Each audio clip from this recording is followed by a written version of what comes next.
Bonjour Eugène, Bonjour. tu te présentes comme un accompagnateur. Est-ce que c'est quelque chose de nouveau pour toi? Non, c'est pas nouveau, parce que j'étais avec le public, j'étais avec les gens toute ma vie.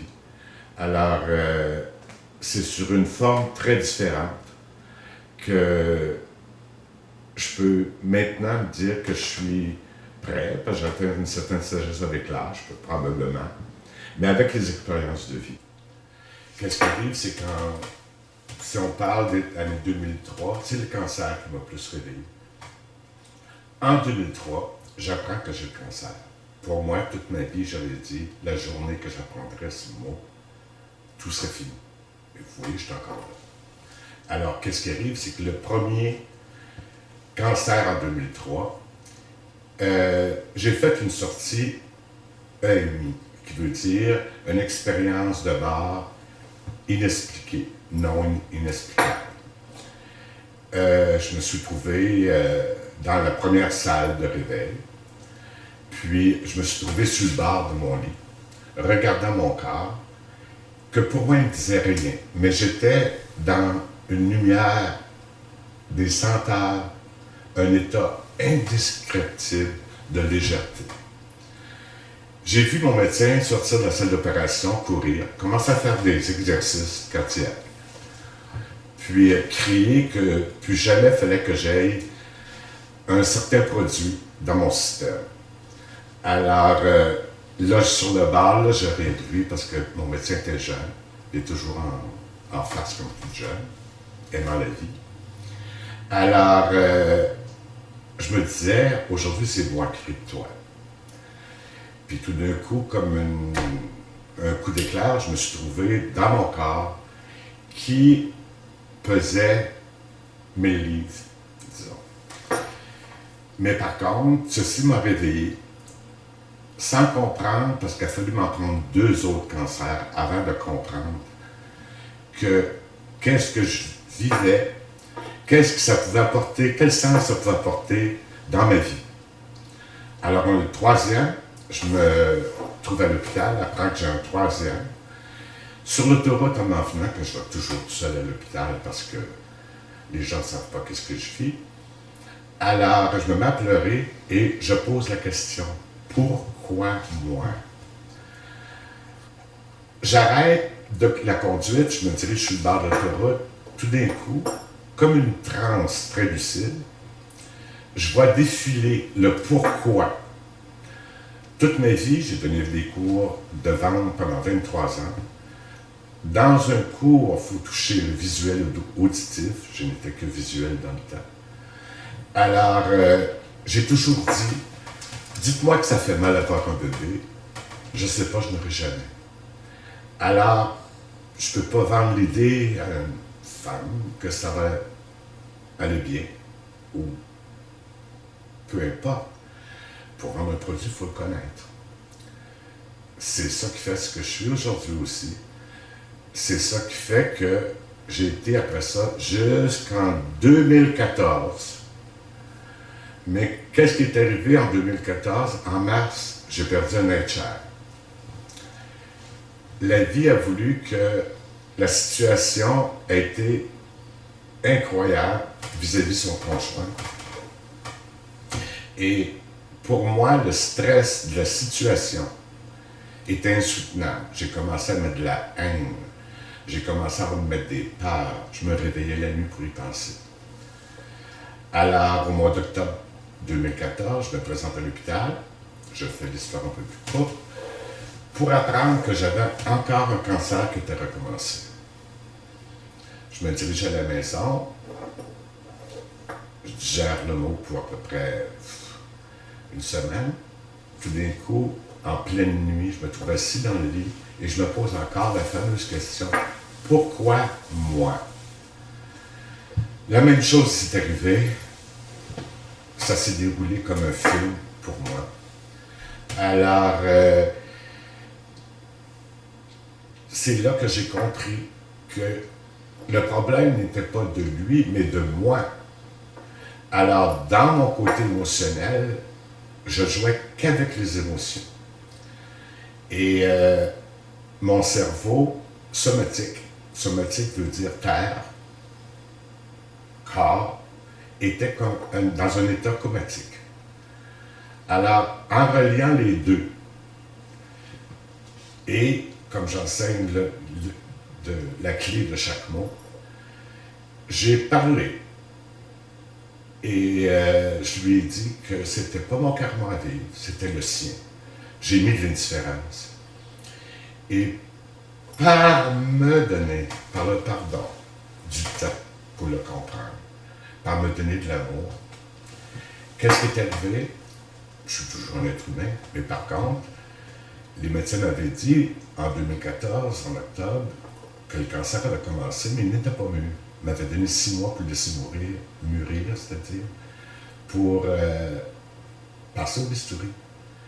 Alors, comme je suis un humain, j'avais toujours des craintes que la deuxième semaine de mai en 2015, d'arriver, puis passer au bistouri.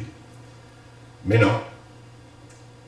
En créant et en faisant l'exercice, dont je remercie le ciel, j'ai pu corriger une situation. Le cancer avait complètement parti. Eugène, est-ce qu'il y a d'autres éléments importants qui ont joué dans ta décision de devenir accompagnateur? Oui. Une personne dont j'ai énormément d'admiration, Madame Agathe Raymond, qui, pendant des années, m'assurait que j'étais prêt, mais fut la dernière expérience qui m'a prouvé que oui, maintenant je peux et je veux. Voilà le site Internet qui est arrivé. Alors, j'ai été référé à des gens extraordinaires pour le monter, qui ont fait l'écoute, qui est devenue très personnelle. Alors, tout m'est venu très facilement. Et me sentant protégé un peu, parce que Mme Raymond a des dons, des pouvoirs de transgénération. Transgénération veut dire, supposons qu'un grand-père, de 4 générations, n'a pas fini, qu'il y avait son karma ici sur la Terre. Vous avez choisi de venir pour finir le karma. Alors, le grand-père avait des maux d'estomac comme tout. Et vous avez des maux d'estomac. Alors, elle avait des dons pour aller chercher, voir et corriger. Moi, mon travail d'accompagnateur est surtout de travailler avec le cerveau du côté droit qui est la mémoire ou le somatique. Une émotion peut devenir très traumatique chez l'être humain. Alors, qu'est-ce qui arrive, c'est que c'est comme, présentez-vous un film. Alors, une émotion, plus avec le sommeil, qui va se poursuivre, va toujours s'allonger. Et le cerveau somatique, lui, devient comatique. Alors, parce que les deux ne peuvent pas se rejoindre, parce qu'on est parti dans les émotions. En partant dans les émotions, voilà les problèmes qui commencent, voilà pourquoi. Les peurs et tout se poursuit. Je vais vous raconter une petite histoire qui explique beaucoup. J'ai une cliente qui vient me voir, puis qui commence à dire toute la haine qu'elle a vers elle. Elle fait de l'embonpoint. Elle s'est toujours haïe.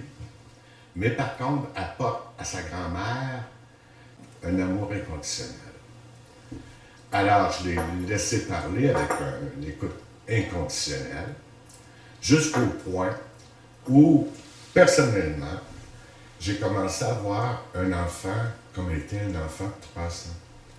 Alors, quand j'ai vu qu'elle était rendue à ce point en image, je lui ai demandé, mais qu'est-ce qui t'est arrivé à l'âge de 3 ans? Tout d'un coup, il me regarde. Elle dit, c'est l'âge que maman m'a donné. Parce qu'elle ne m'aimait pas. Alors, vu qu'on était dans cette image, parce qu'on était rendu à l'émotion de 3 ans, de l'emmener à voir que le problème de sa mère, la drogue, l'alcool, le sexe, on était dans le peace and love, a fait que sa mère, notre mère, de donner son enfant pour ce qu'elle est aujourd'hui, avec diplôme universitaire, c'est que ça prenait un immense amour. De faire vivre à cette personne-là une émotion dont elle n'avait jamais pensé. C'est le cerveau émotionnel qui réveilla le coma. Alors, à ce jour, la guérison a commencé. C'est là qu'un accompagnateur devient un outil. Parce que chaque événement émotionnel dû à sa mère, dû à la haine qu'elle a vers elle, dû à sa grand-mère, sa femme, parce que des fois, trop d'amour, c'est pas bon. Qu'est-ce qui est arrivé, c'est que dans sa vie, la grand-mère et la tante amplifiaient la chose en lui disant, tu sais, nous t'aimons tellement, ta mère n'a pas su te donner ça. Alors, qu'est-ce qui est arrivé, c'est que la personne amplifiait toujours son film. Au lieu d'être un film d'une seconde, c'est devenu un film de 3 heures. Alors, l'accompagnateur, l'énergie d'un accompagnateur n'a pas de distance. Alors, qu'est-ce qui arrive quand une expérience va arriver à cette jeune fille? Elle sort avec des outils. Et on devient l'outil aussi. Parce que dans son cerveau est gravée l'expérience. Alors, c'est plus facile de s'en sortir. Alors, son cheminement, de jour en jour, devient meilleur. J'ai eu des ressources extraordinaires, dont Mme Raymond, Agathe Raymond, qui m'a permis de dire « je le veux maintenant », parce que je savais qu'avec mon vécu, mes ressources, je pouvais diriger, accompagner quelqu'un vers une autre ressource plus importante comme la transgénération. Tandis que moi, je travaille avec l'anxiété. Parce qu'avant, on travaillait beaucoup avec le stress, mais aujourd'hui, on travaille avec l'anxiété. On est anxieux, on veut tout avoir, on forme des peurs, de l'insécurité, qui apporte des stress. Un de mes plus grands sens de ma vie maintenant, et non de ce qui m'arrive, mais de ce que je fais avec. Alors, si on peut se représenter un arbre avec ses fruits, les branches vont vers la terre. Si on regarde le conifère, quand les cocottes viennent, ses branches vont vers la terre. Alors, avec mon vécu, mon expérience, Amy, j'ai plus peur de la mort. Mais par contre, j'aimerais partager, j'aimerais donner. C'est une mission que je me suis donnée. Que la vie est magnifique et que tout est possible, puis d'enlever l'impossible. Il y a toutes les ressources qu'on peut aller chercher. C'est savoir et comprendre comment l'épuiser. Suivre son cœur. Écouter. Et donner de l'amour à la vie, à rire, s'amuser. On est des enfants du bonheur. Être une éponge du bonheur. Car être une éponge de bonheur attire le bonheur vers nous. Une autre grande ressource aussi qui m'a fait comprendre beaucoup de choses dans la vie, c'est d'aller chercher et d'être suivi les cours pour être Reiki, dont je suis maître, qui m'a permis de comprendre que c'est pas moi qui faisais la guérison, mais par contre, être le canal entre différents mondes parallèles et la personne dont demande le Reiki. Un Reiki, il faut être demandé. Qu'est-ce qui arrive, c'est que le chakra représente 7 couleurs, mais par contre, il y en a des centaines de couleurs. Dans certains mondes parallèles, ils peuvent aider. Mais par contre, c'est nous l'important ici. Alors, dans une émotion de peur, de crainte, de haine, qu'est-ce qui arrive, c'est que certaines lumières s'éteignent. Et avec des mots, symboles,